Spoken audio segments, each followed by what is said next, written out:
Hey everyone, I'm Amethescent, and today I will be redrawing some more of my old characters.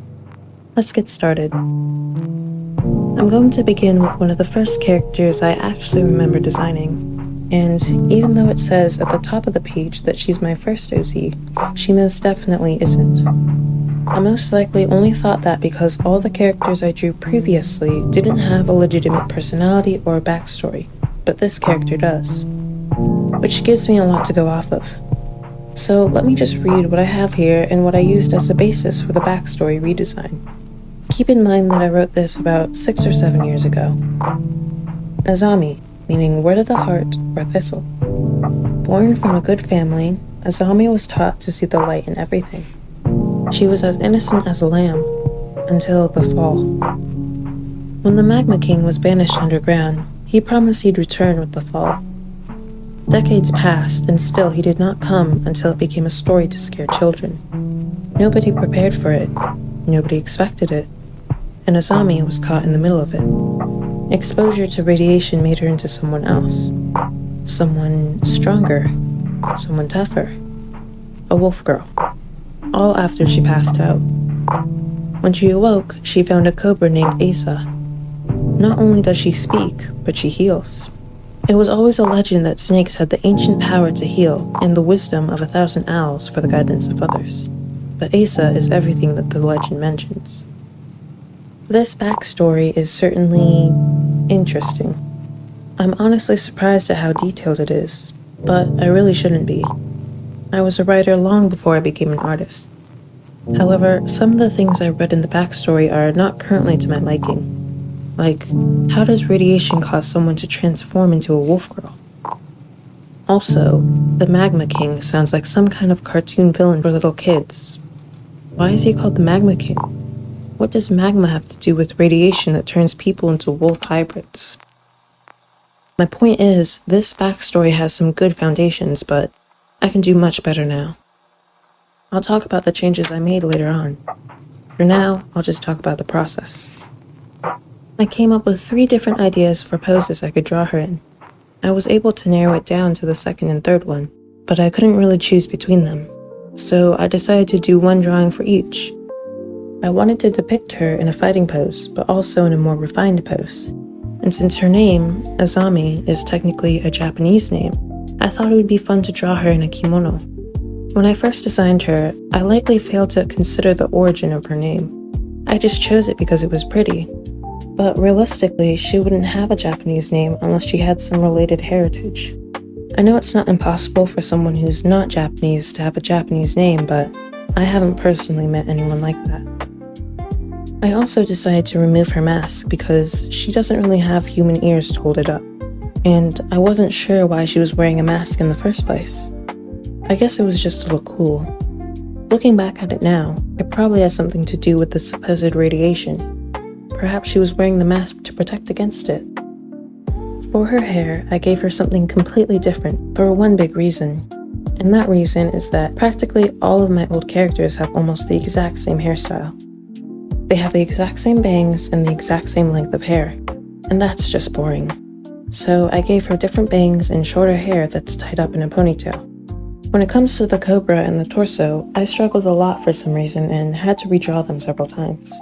And I changed the clothes too. I wonder if my old self would be upset at this. Oh well, she can't really complain now, can she?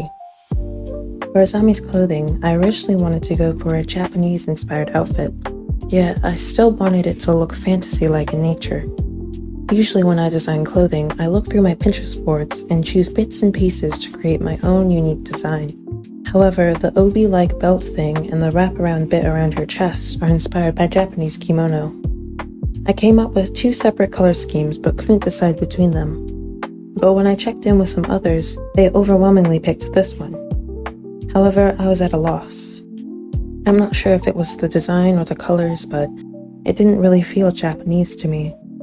It felt more Chinese or Indian, and it didn't help that cobras aren't really native to Japan either.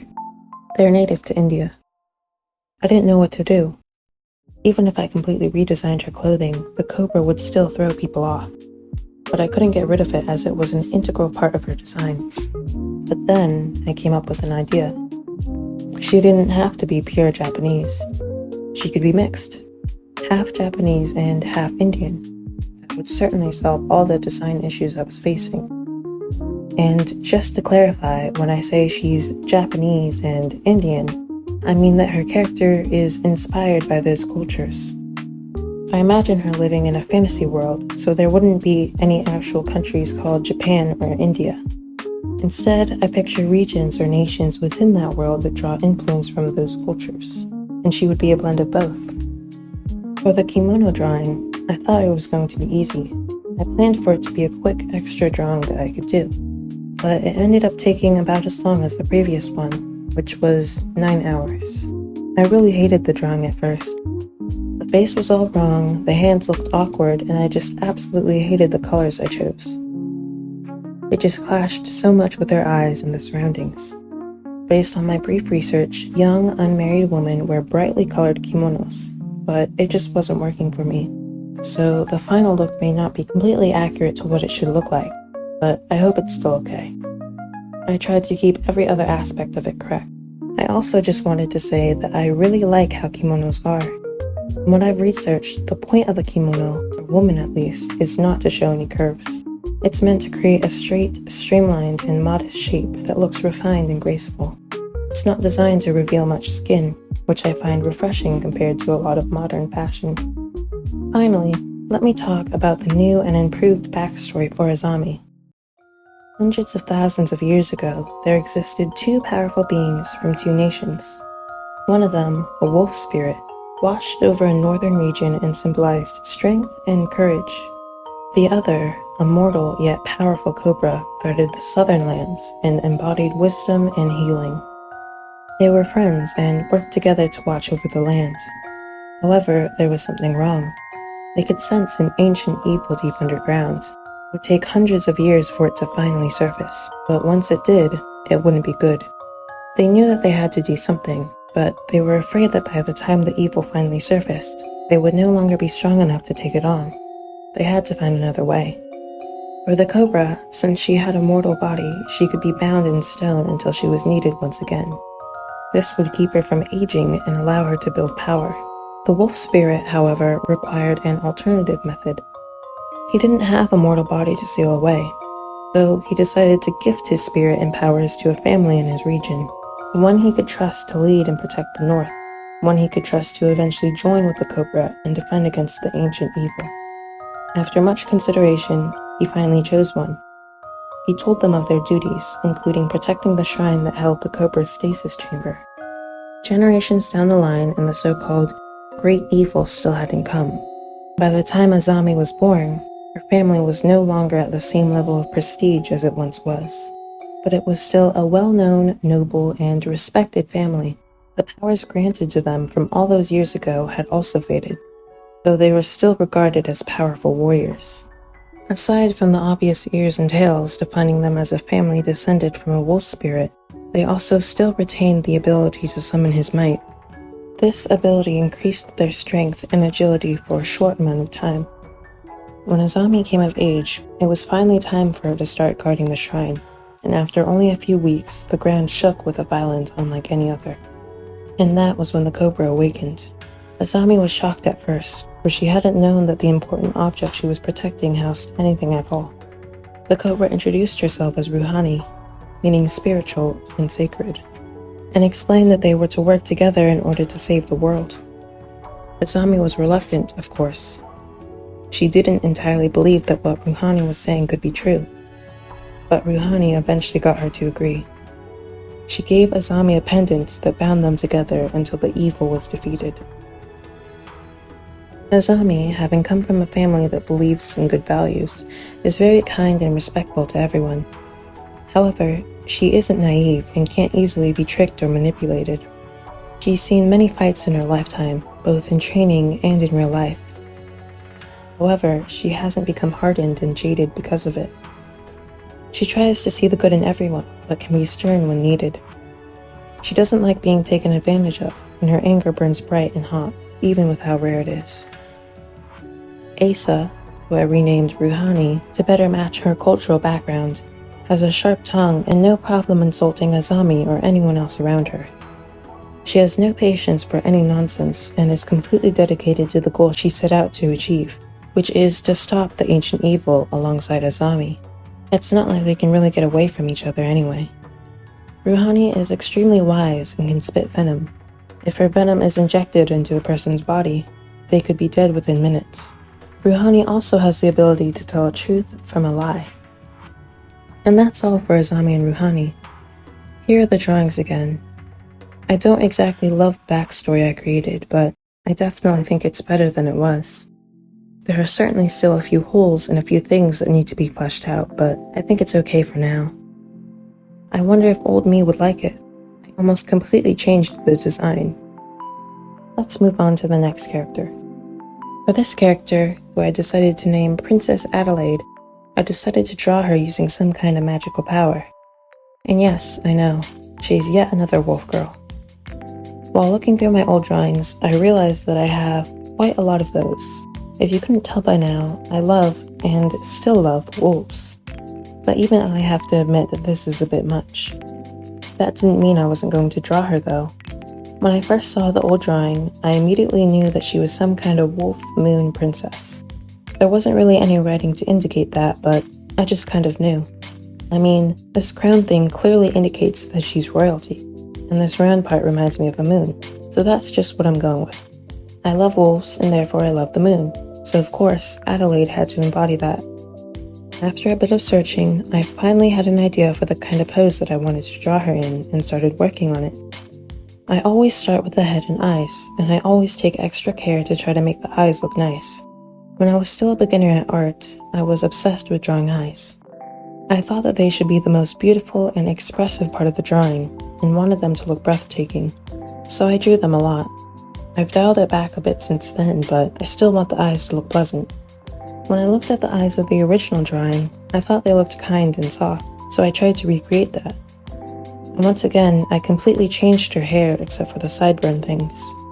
For the bangs, I kinda just came up with them on the spot, but I wanted them to swoop inwards towards the center so it could frame the crown I would draw on her later. For the rest of her hair, I saw an image on Pinterest of someone's hair being tied up in sections. That inspired me to draw her hair similarly, but to make those sections circular like the moon. And I really like how it looked in the end. For her clothing, I imagined she lived in a really cold place, and I wanted her clothing to reflect that. So I drew her a dress that was long and had many fluffy parts. I'm really happy with how it turned out. It ended up looking really comfortable and graceful. When it comes to the colors, I wanted her hair to be white or very light color, mostly because I saw her as a snowy wolf type. For the rest, I wanted an overall blue tone. I had to play around with it for a bit before I found a configuration that I liked. And at this point, this character appearance started to really remind me of Princess Yue from Avatar. Is it just me, or do you see it too? If she does, that definitely wasn't my intent. Anyway, I'm getting off topic. Princess Adelaide grew up in a region where the days are cold and the nights are colder. But that was never a problem for her and her kingdom, where they evolved to thrive in that kind of environment. Despite the freezing temperatures, constant snow, and dangerous terrain, it was their home, and they loved it. They saw the beauty in it when no one else did. The pristine white snow covered the ground in a sparkling sea of white, provided endless fun, and created a protective barrier against the warring nations of the outside world. The nights were even more beautiful than the days, as the skies would often be filled with glorious auroras. Whenever those shimmering lights danced across the sky, the people believed the moon goddess was smiling down on them with pride over their accomplishments. Adelaide's people were proud. They had pride in themselves, pride in their leaders, and pride in their land. They were mostly nocturnal, which made hunting and fighting easier due to their strong connection to the moon. Most of their festivities were at night as well. Just like her people, Adelaide drew her strength and magical abilities from the moon, and although her powers were much stronger at night, she was still capable of using them during the day. However, being of noble birth and having a very close connection to the moon, Adelaide's powers were stronger than normal. She never wanted to use it to attack, only to protect. With her abilities, she could heal the deepest wounds and the worst sicknesses, and she could create barriers around troops to protect them from harm. though it often took a lot out of her. Even so, she quickly became beloved by her people, even before she arose to take the crown. Adelaide became the reigning monarch at the ripe old age of 21. However, it wasn't due to her only remaining parent, her father, passing away. Instead, he simply stepped down, believing it was time someone else took up the throne. Adelaide's father was a strict and serious man who believed children learned best when they could figure it out themselves. That isn't to say that he was completely absent. He was a very involved father and never strayed too far, always ready to step in if his daughter absolutely needed his help. He acted as a safety net, but wouldn't get in the way of a learning moment. Adelaide herself is extremely kind and benevolent. Some in the kingdom, however, believe that was a weakness of hers. After all, she's not exactly one for fighting. She mostly entrusted the battle preparations to her head general, with whom she shared a close bond, seeing her almost like an older sister. Adelaide liked the stillness and quiet of her kingdom during the day. Small animals had very few natural predators in the land, and she liked to roam amongst them. Occasionally, she'd do a bit of hunting for fun with her bow and arrow, but she mostly just liked to be in the moment, picking flowers and admiring the forest. And that's all for Adelaide. Here's the drawing again. I really liked how this one turned out. I just think that she looks so pretty. I would probably wear this outfit myself if I ever had the chance. This character combines 3 of my favorite things: wolves, the moon, and the cold. And I would like to work more with her in the future. But what do you think? And which character do you like more, Adelaide or Asami? Let me know in the comments below. Anyway, that's all I have for you today. Thank you so much for watching, and please consider liking and subscribing if you haven't already to see more content like this. And if you're interested in more of my art, feel free to follow me on Instagram. The link's in the description. Take care and farewell.